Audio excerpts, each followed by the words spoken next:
Hi, welcome to the channel. I'm Mrs. R. Let's do some math. All right, today we're talking about multi-step equations, which really just means that this is probably going to take you more than 2 steps.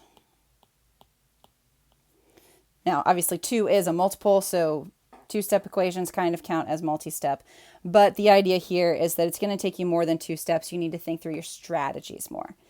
These problems are why your teachers ask you to show your work even on the easy problems, because once you get into some of these multi-step equations, they can get kind of crazy, and it's a lot harder to visualize what your answer might be and think about, well, what number fits there, like you might have been doing with your 1- and 2-step equations. So with any kind of algebra solving, the goal is to isolate the variable. But with multi-step equations, kind of the first thing you have to do is consolidate things first and then isolate. So that's going to be our process here through this whole thing. We're going to consolidate and isolate. In general, you want to consolidate your variables, any of your variable terms, because then you'll be able to isolate the variable. But as we're consolidating the variable terms, we're going to also consolidate those constant terms, the plain numbers that don't have variables with them, and work from there. So as we're consolidating, we're going to look for like terms.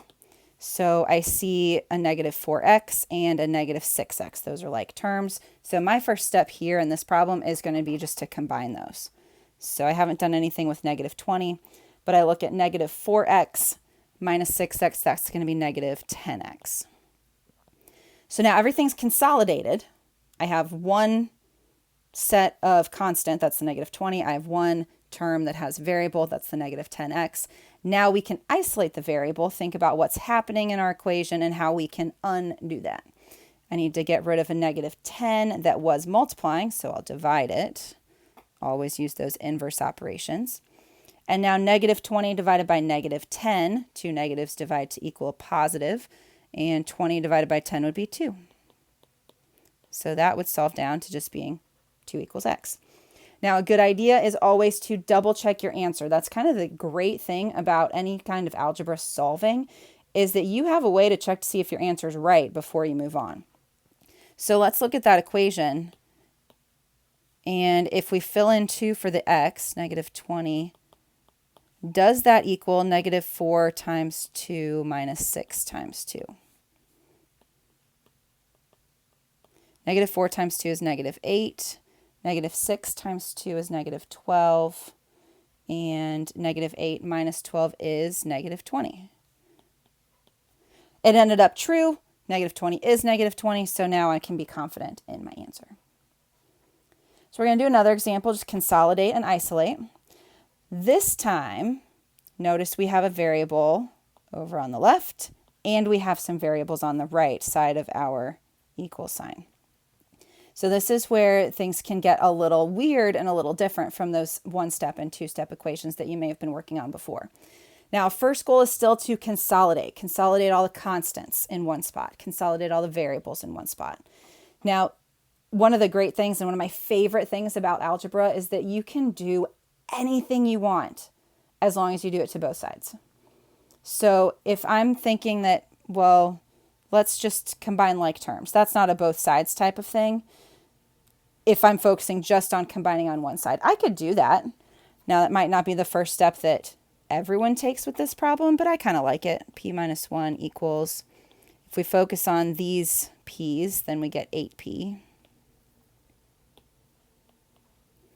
Now, we still have our p's separated. We're not really consolidated. That just kind of cleaned it up a little bit for me.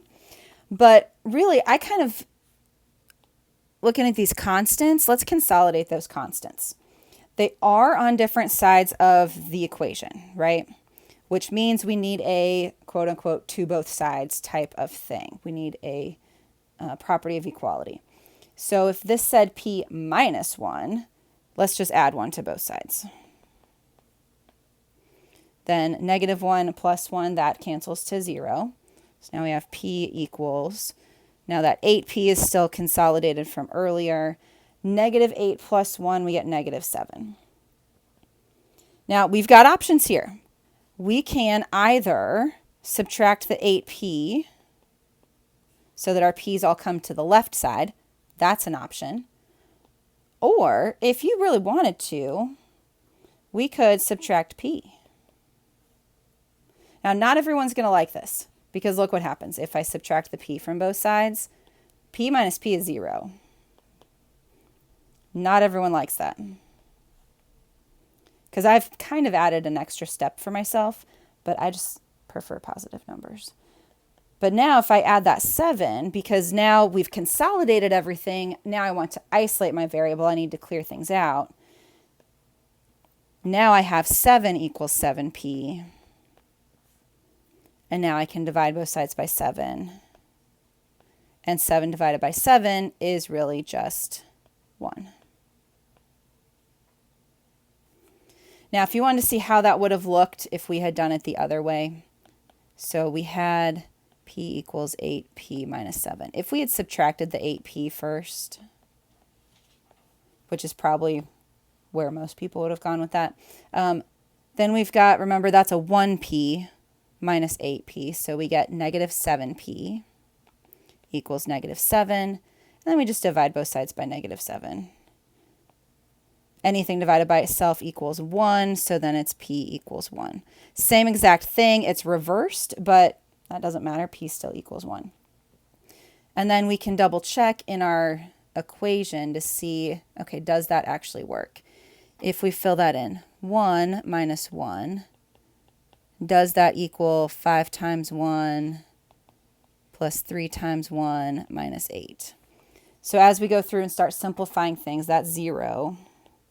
5 times 1 is 5. 3 times 1 is 3. Well, that's saying 8 minus 8, and that really is 0. So then we know our answer is good. Now, a lot of times with these multi-step equation problems, you'll have variables on both sides. You might also have some other properties you need to use, like maybe the distributive property.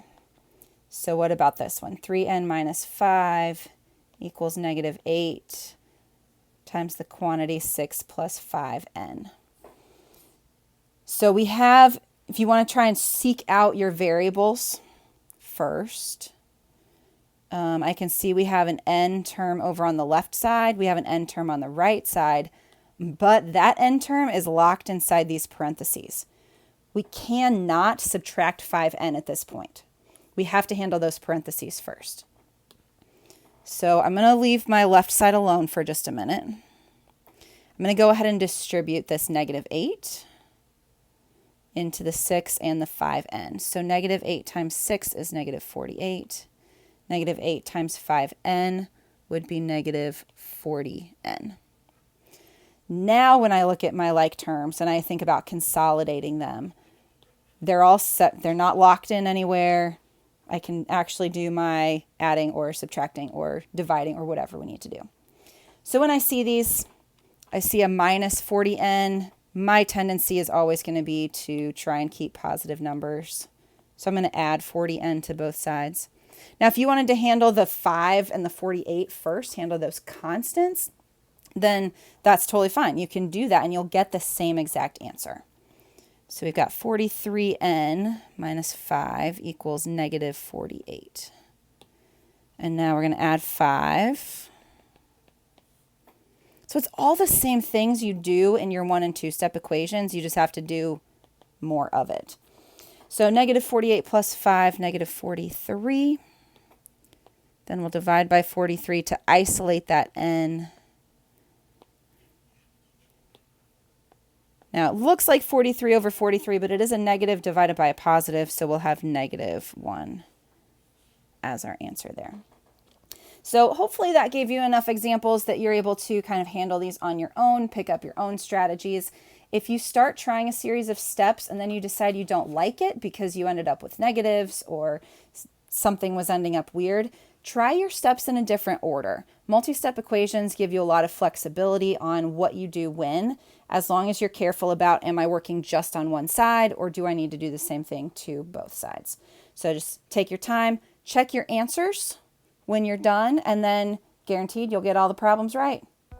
Well, thanks for watching. If you found this video helpful, please hit like. That'll help us make more videos. And this is Mrs. R, and I've been doing math. See you next time.